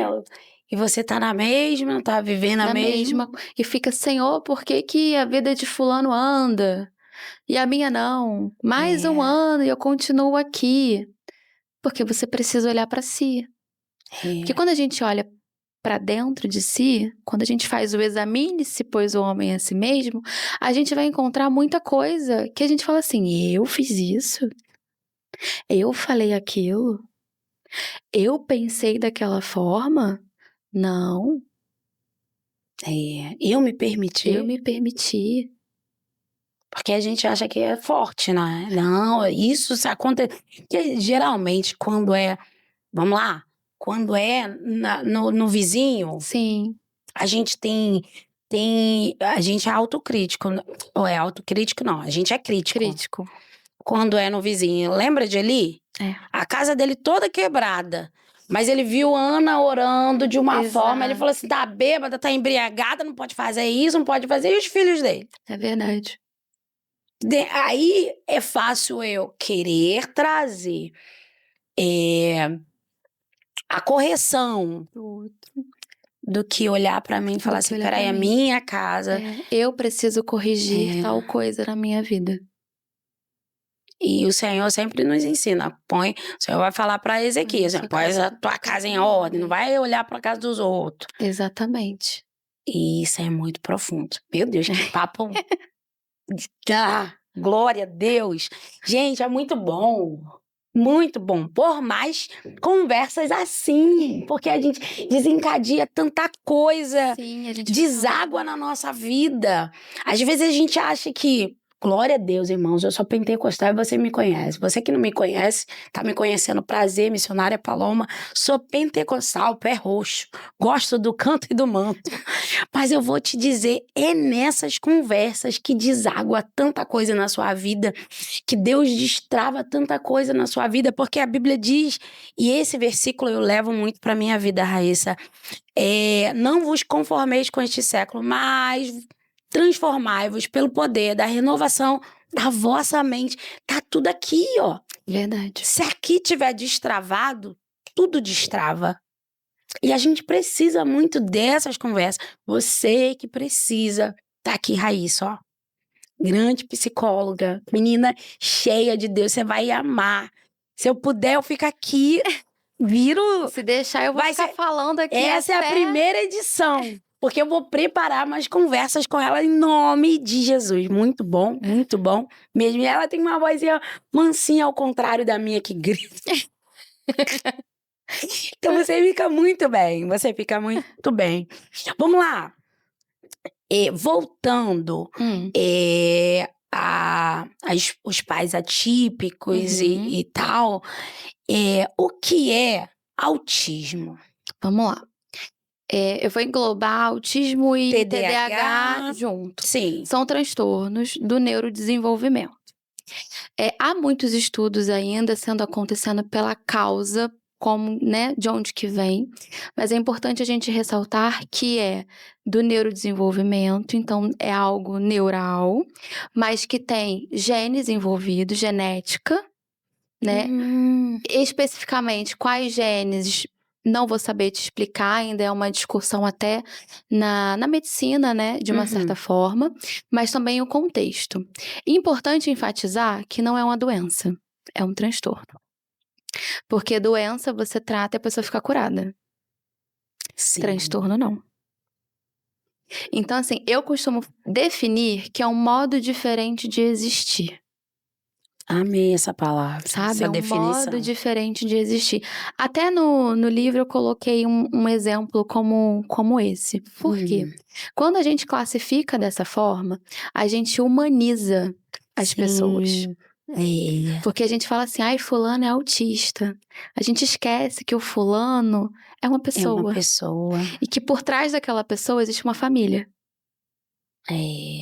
Né? Então, assim, é um modo diferente de existir, cada um com as suas peculiaridades, né? Mas, por exemplo, o autismo, né, tem ali alguns principais sintomas. Claro que na avaliação dos transtornos, o profissional que fizer a avaliação, ele vai avaliar quais são os transtornos, a densidade, o tempo, enfim, tem muitos estudos, muitos testes, né, em volta.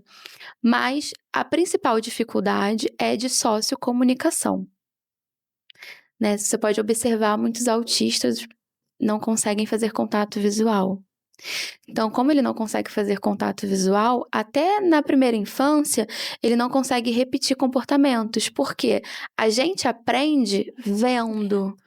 Então, como ele não consegue fazer determinados contatos visuais, ele não consegue ter alguns comportamentos que são padrões esperados para a criança naquela idade. Por exemplo, a criança, quando ela ainda tem uma dificuldade de fala, ela não fala, ela aponta. Geralmente, a criança autista, ela pega a sua mão e aponta com a sua mão. Né? Ela, tipo, que te leva até aquilo que ela quer. Né? Então, isso vem também ali da questão do contato visual. E a gente vê que é a vida inteira essa dificuldade, né, de comunicação. Por isso que nós temos também autistas que são não verbais, não falam, né? Tem uma forma diferente de se comunicar.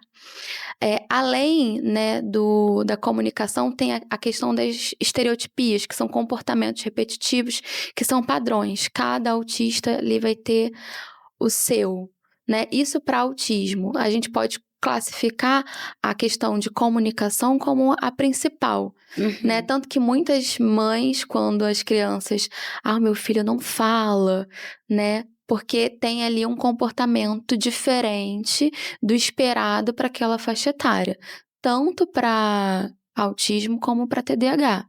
TDAH, que é transtorno de déficit de atenção e hiperatividade, nós podemos ter 3 classificações, assim como o autismo. O autismo a gente classifica por níveis de suporte. Antes a gente classificava como leve, severo, né? E isso trazia um preconceito muito grande, né? A gente fala, nossa, fulano é autista severo, né? E a gente hoje, né, trocamos, o DSM trocou e fala em níveis de suporte.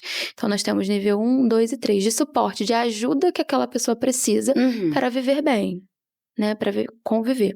E o TDAH nós temos também 3, que é o total desatento, sabe? Aquela criança que você falava, nossa, fulano é lerda, hein? Não é lerdeza. Talvez ele tenha TDAH. Tem o imperativo, que é aquela criança que não para. que fica ali inquieta, que não consegue, de fato, ela não consegue ficar parada.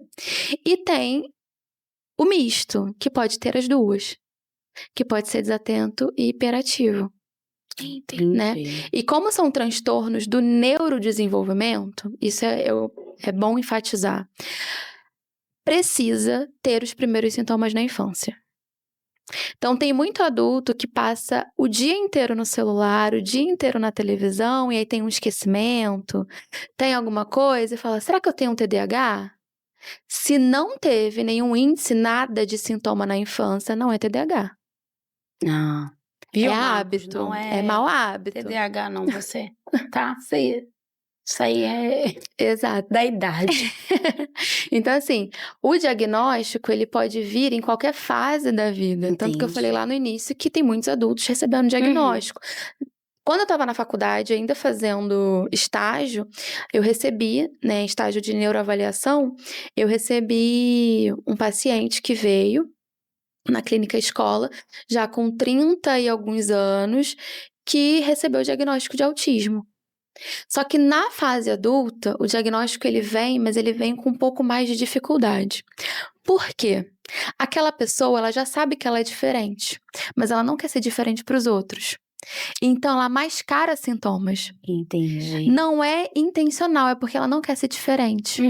E aí eu perguntei até pra ele, como é que você faz? Porque na época acho que ele era professor, ele era personal e dava aula coletiva. E o autista, ele tem uma dificuldade com muitas pessoas, barulho, né? A dificuldade, né, de socialização. E ele falou, não, eu aprendi que numa conversa, às vezes você precisa olhar pra pessoa. Não é que eu queira olhar, não é que é algo natural. É que eu observando o comportamento de outras pessoas, eu vi que eu tinha que fazer isso para ser igual a elas. Ou seja, ele se forçou. Exatamente. E aí você vive a vida inteira Nossa, deve ser muito difícil. se achando que você não se encaixa naquilo ali. Meu Que o Deus. problema é você. E por isso que às vezes quando o diagnóstico vem, ele é libertador. Isso. Porque a pessoa fala assim, caramba, o problema não sou eu. Nossa, eu fiquei emocionada. Gente, Porque é quantas pessoas, muito né, difícil. vivendo isso. meu Muitas Deus. pessoas, pelo menos você não tem noção. E às vezes quando o diagnóstico vem, e você que tá em casa, se algum parente seu, algum amigo, enfim, recebeu esse diagnóstico na vida adulta, acolha. Porque tem muitas famílias falando assim, isso é palhaçada. Nossa. E é tão difícil você ouvir isso de quem você ama, né? Mas é porque a pessoa passou a vida inteira sofrendo sem saber o que ela tinha, o que era que estava acontecendo com ela. Meu Deus. Sabe? Eu não consigo receber abraços, eu não consigo ter certas proximidade com a minha família. Eu conheço pessoas assim que não conseguem. Sabe? Então, assim, tem muitas coisas por detrás de um diagnóstico. É um ser humano. Nossa. Que travou ali batalhas terríveis. Eu fico imaginando o período de escola dessa pessoa. Né? E sozinho. Porque como que você vai explicar pro outro se nem você entende? Né? Então, assim, os diagnósticos, eles estão vindo, e que bom que eles estão vindo, mesmo que na fase adulta. Eles estão vindo, mas a gente precisa ter um pouco mais de compaixão. É verdade. Por essas pessoas. Né? Porque, olhar de com fato... um olhar de misericórdia, né? A Bíblia diz. Exato. Exatamente. E assim, eu até citei algo sobre isso no livro, porque a ideia do livro é para que ele fosse de leitura simples, não técnico, mas que ele tocasse em pontos importantes. Então, o livro vai explicar quem é a pessoa atípica, porque muita gente não sabe. Porque antes a gente falava pessoa especial, com deficiência, né? E esse termo não veio da comunidade acadêmica, mas veio do senso comum, né? Das pessoas que passam por isso. E tem né, um capítulo do livro que vai explicar quem são as pessoas atípicas. Tem um outro que vai trazer ali um histórico da sociedade, vai falar um pouco de leis. Vai citar também o Holocausto Brasileiro, que foi o Hospital Psiquiátrico de Barbacena, que aconteceu barbaridades. Para que a gente entenda que as pessoas atípicas, elas sempre existiram. Mas elas foram tratadas de formas tão desumanas que é difícil acreditar que as pessoas passavam pelo que passavam, Meu Deus. né, naquela época. E o livro também vai falar sobre o filho que não é atípico dentro de uma família atípica. Nossa, muito filhos. Muito filho. Por quê? E eu gosto muito desse capítulo. Eu achava que falar sobre maternidade atípica seria o meu xodó, né, o capítulo preferido do livro.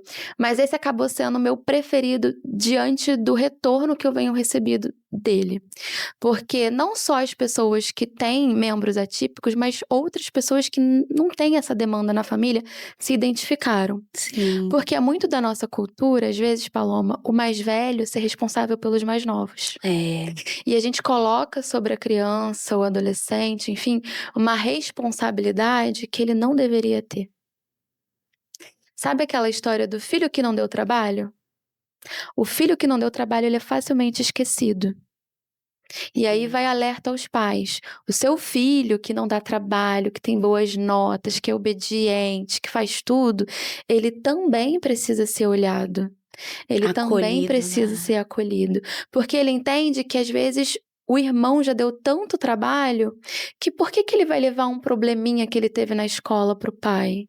O pai não tem tempo, a mãe não tem tempo. Tem que levar o irmão para as terapias. Sabe? Então ele vai se anulando.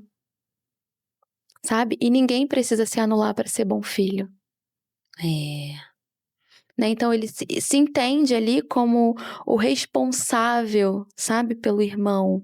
Ele entende que ele tem que ter ali um alto grau de lealdade com o irmão, a ponto de não colocar as suas próprias questões para a família. Ele não quer dar trabalho. E aí ele vai se escondendo. Nossa, imagine esse filho que sofre. Exato. E calado. Exatamente. Não tem voz, né? Não tem voz. Não tem voz. Ele tá ali. Ele faz parte daquele núcleo familiar. Mas ele... E eu entendo que é por diversas demandas, né? Que a família típica tem. Mas a gente não pode deixar de falar sobre isso. Sabe? Ele também precisa ser visto. Se você dedica tempo, né, de qualidade de brincar com o seu filho que é atípico, também dedique tempo àquele que não é atípico, mas que tá ali, ó, nos bastidores. Às vezes você falou que o filho mais velho, e às vezes é o mais novo, sim, que se torna mais velho para cuidar exato, do irmão que é atípico. Às vezes tem irmãos mais de um filho atípico. Então, assim, cada família, cada núcleo familiar vai depender ali de uma dinâmica. A gente precisa olhar para todos os membros da família. Verdade. Para todos os membros. Às vezes é um filho mais novo, né, que é aquele esquecido. Porque talvez o mais velho seja o que dá mais trabalho. E não necessariamente tenha algum tipo de transtorno. Às vezes ele é só uma criança levada. E por isso você dedica mais atenção a ele. Porque ele é mais propenso de brigar na escola. Né? De trazer problemas na adolescência. Mas vai ter aquele lá que não deu trabalho, que também precisa de atenção. Porque o filho que não dá trabalho, ele aprende muito a ser independente muito cedo. Né? Se o seu filho não procura você para ajudar nas tarefas de casa, né, da escola. Se ele não te procura quando ele tá com algum problema, é porque ele tá tentando resolver sozinho. E aí a gente precisa ter esse olhar aguçado. Será que é porque ele quer de fato resolver sozinho e é independente? Ou será que ele tá se entendendo como um peso? Ou, não, eles não vão ligar mesmo, então deixa eu fazer sozinho. Ah, minha mãe tá sempre muito ocupada, deixa eu fazer sozinha. Não, meu pai não liga, deixa eu fazer sozinha. É um perigo. Você falou algo que veio a parábola do filho pródigo. Será que talvez, aí a gente tá falando de uma parábola, um costume, Sim.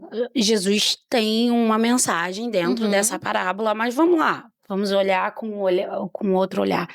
Será que no período que esse pai tá preocupado com quem saiu, ele deixou de cuidar do que ficou? Porque o pai fala assim: olha, você tá sempre perto de mim e tal. Se Exato. você quisesse festa, por que você não tem? Você tem essa Liberdade, né? liberdade de me pedir. Mas o filho pródigo não pediu festa, mas o pai fez, Você porque entende? ele voltou. Olha isso, Olha, é, um outro olhar dentro dessa mensagem. exato. Isso é para os pais. Isso é para os pais, de verdade, Porque porque às às vezes a gente mete marreta no filho mais velho. sim, Mas não quer dizer que ele estava triste porque o irmão veio, mas é porque ele nunca foi visto, né. visto. Ele nunca foi visto. E a gente precisa criar vínculos. Se nós não criamos vínculos, eles se perdem na vida adulta, É, sabe? Aí pode virar o filho que não deu trabalho, pode virar o filho negligente. é, Do tipo, eu precisei da sua ajuda e você não veio, não me levou ao médico. Mas você não criou vínculo com ele para isso. verdade.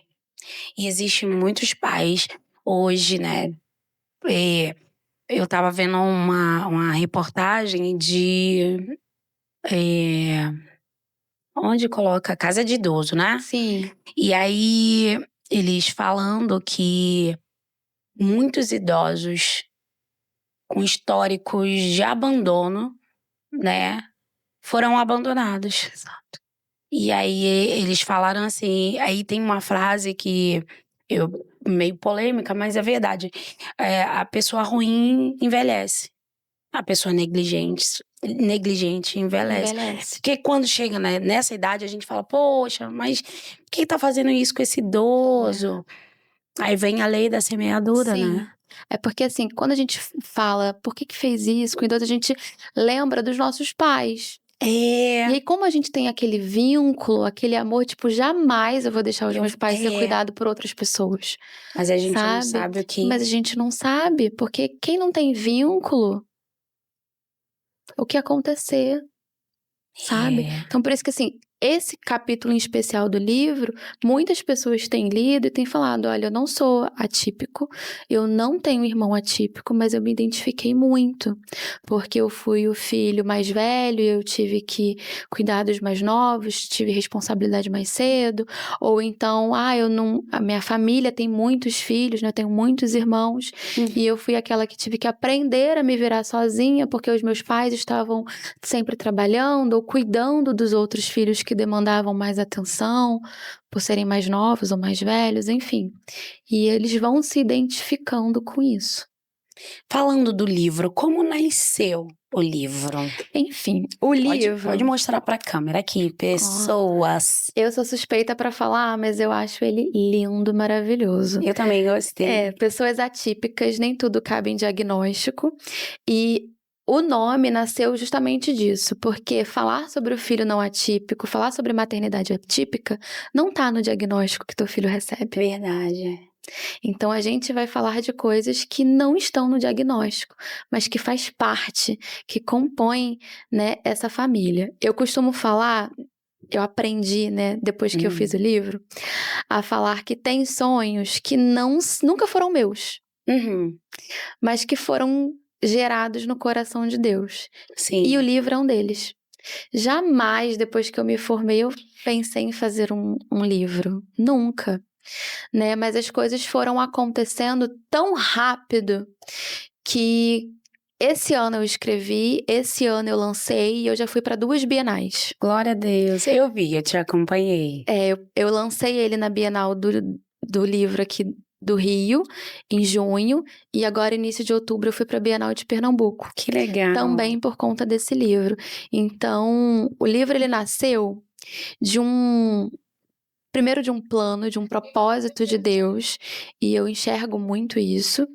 E segundo, da vontade de falar sobre o tema, sabe? Da importância da gente enxergar este grupo, essas pessoas, e de fato tirar essas pessoas que a gente às vezes tende como invisíveis, né? De trazer de fato um holofote para esse tema, para essas pessoas, para esses problemas, para que as pessoas tenham mais visibilidade e que a gente consiga fazer algo.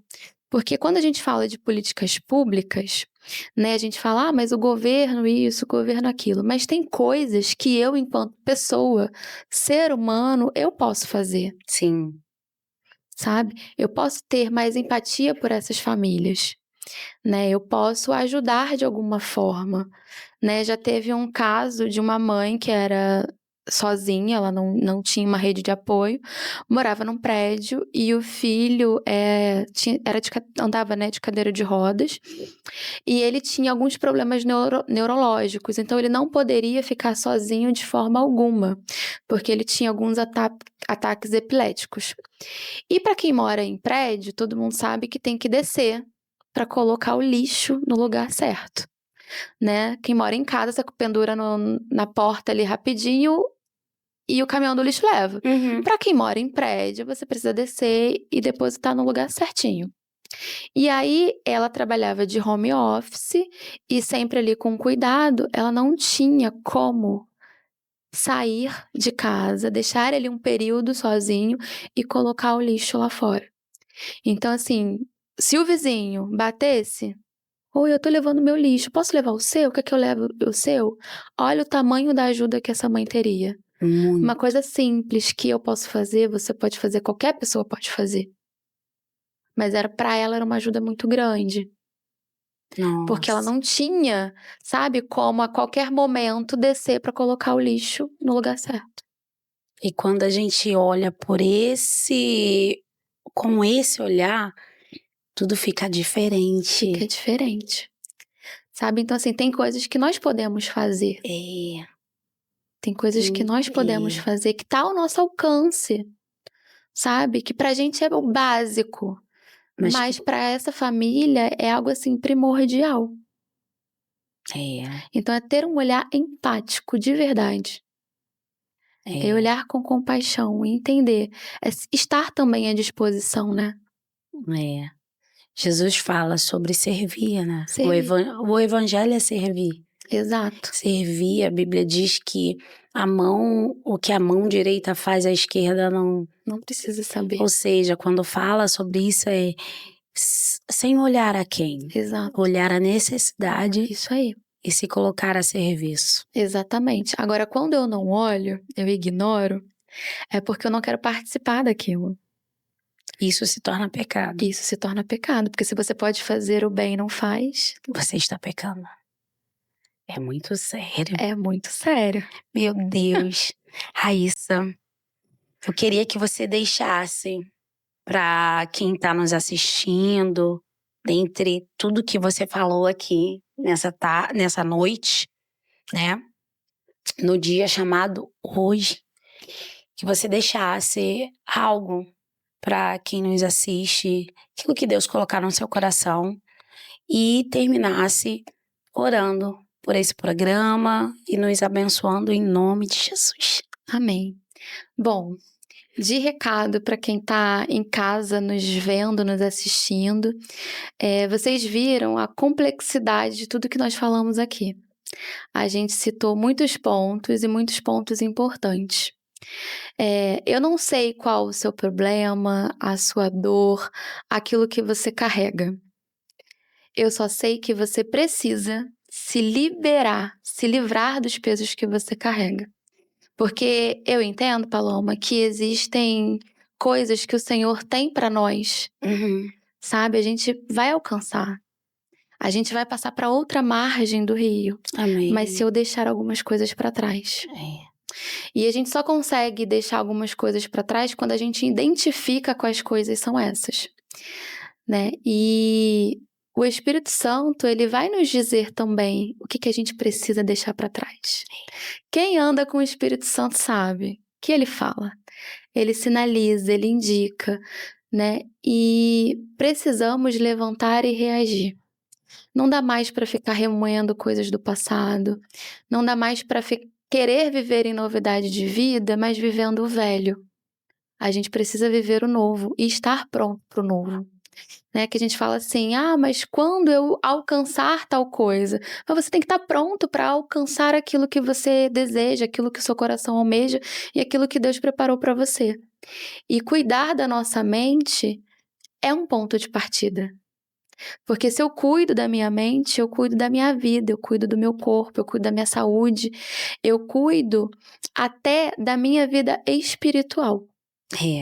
Porque eu cuidei da minha mente. Né? Então, não negligencie. Fique atento aos sinais, escute os seus desconfortos, mas principalmente seja também um ombro amigo.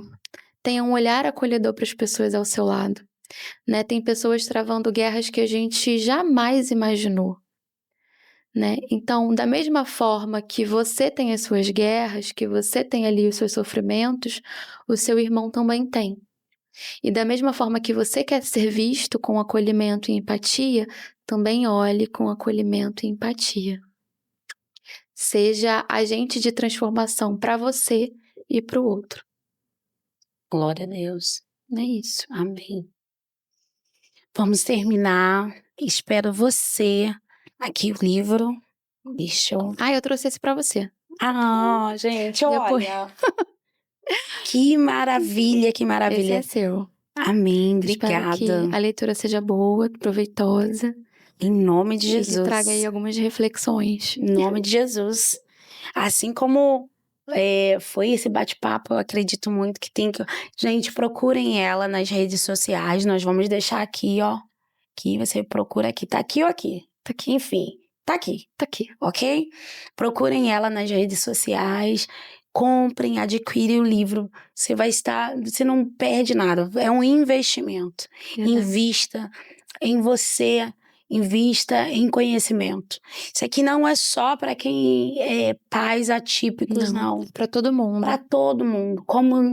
Principalmente líderes. Você que é líder, que está assistindo esse programa, compre, incentive os seus líderes a comprar. Por quê? Porque nós precisamos nos carregar de ensinos, de sabedoria, de ferramentas. Isso aqui é uma ferramenta de conhecimento. A Bíblia diz assim, ó, meu povo peca por não ter conhecimento. Então, às vezes nós pecamos, às vezes tem uma criança atípica dentro da nossa igreja, nós queremos questionar, queremos repreender e perdemos, às vezes, uma família. É verdade. Por causa de uma criança. Mas é mal educado. Vamos ter sabedoria. Vamos saber como tratar. Foi falado muito aqui sobre empatia, irmãos. A pessoa mais empática, né, que fala, foi Jesus Cristo. A Bíblia diz que quando aquelas crianças estão ao redor, os discípulos falam, tá perturbando o mestre. Ele fala, não, deixa eles. Deixa eles. A gente não sabe o contexto daquele texto.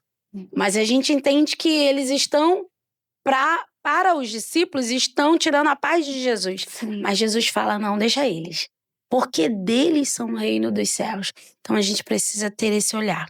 Amém? Em nome de Jesus. Lindo, eu amei a capa. Amei o tema. Gente, que tarde, que noite maravilhosa, né? Que programa. Eu acredito que você vai... Porque foi abordado muitos assuntos aqui. Eu acredito que você está sendo liberto dessas algemas que te prendiam, viu? Não esteja com pessoas que não querem o seu bem. Não queira ser aprovado pelos homens. Seja aprovado por Deus. E nem sempre ser aprovado por Deus nós teremos a aprovação dos homens. Jesus não teve a aprovação de muitos, né? É verdade. Mas ele foi aprovado pelo Pai e ele nos ensina isso. Então nós vamos, desde já, eu quero agradecer. Foi um prazer ter você aqui comigo. Eu que agradeço o convite. Foi prazeroso demais. Aprendi muito, de verdade. E espero que o Senhor sopre mais o teu nome, que o teu ministério cresça e se aprofunde. Que esteja grandeza e profundidade, que o nome do Senhor seja glorificado. Amém. Viu? E que cada um que entrar e sentar naquele divã, que entrar por aquelas portas, possam ser cheios do Espírito que habita em você. Amém. Amém? Amém. Deus te abençoe e nos eleve em oração em nome de Jesus. Amém. Eu que agradeço o convite de verdade e estamos aqui. Amém. Amém. Vamos orar. Senhor Jesus, ainda na Tua presença nos encontramos. Obrigada, Jesus. E queremos e somos gratos a Ti, Pai, Obrigada, por este Deus. momento que preparaste para nós. Sim, Jesus. Senhor, toma este lugar, este projeto, toma missionário e todas as pessoas envolvidas, Senhor Sim, Jesus, neste Espírito projeto para Santo. levar o Teu nome. E nós entendemos e cremos, Senhor Jesus, que aonde as nossas vozes forem, o Senhor estará Em também. nome de Então, Jesus. Senhor Jesus, apresentamos a Ti cada espectador, cada pessoa que está nos ouvindo, nos assistindo em casa, no trabalho, seja onde for, pois Tu és um Deus onipresente, que o Senhor vá de encontro, que restaure a vida, a mente, o coração, e que aqueles, Senhor Jesus, que estejam buscando ali, estar mais perto de Ti, que a semente venha a ser lançada e que o Teu Santo Espírito esteja com essas pessoas, desde agora e para sempre. Amém. Amém. Até a próxima segunda-feira. Deus abençoe. Fique aqui conosco. Se você que não é inscrito, se inscreva, curte, compartilhe, comente, ok?